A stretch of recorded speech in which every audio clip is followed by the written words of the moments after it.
Storms can sometimes be really scary. The wind and rain, lightning and thunder. And if you're outside during a storm, what do? Hopefully you run and find shelter.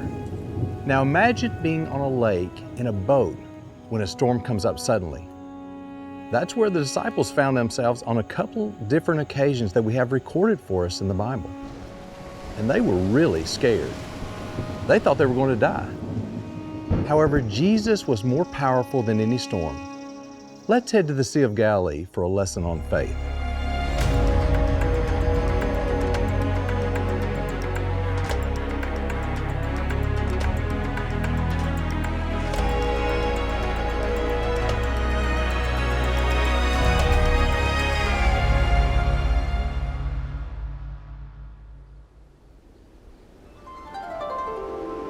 The Sea of Galilee, usually a very calm and peaceful place.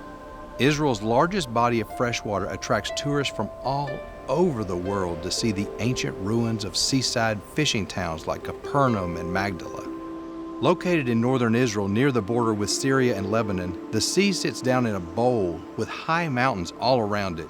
As wind blows the cooler mountain air down over the warmer water on the surface of the sea, it makes perfect conditions for a storm to form over the sea very quickly.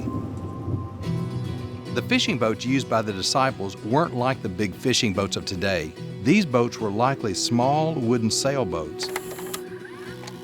In 1986, during a severe drought in the region, an ancient boat was discovered buried in the mud.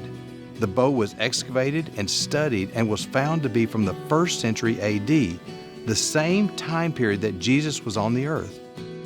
It was an amazing discovery and is a great example of the style and size of boats that sailed on the Sea of Galilee during the time of Jesus. This boat could have looked very similar to the ones Jesus and the disciples used when they traveled around the sea. Not very big at all. Remember, several of the disciples were experienced fishermen, so they were used to being on the water and probably had seen their share of storms.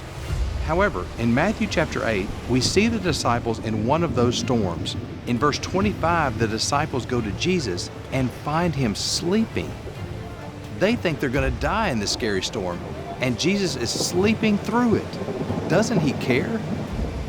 I think we remember how the story ends.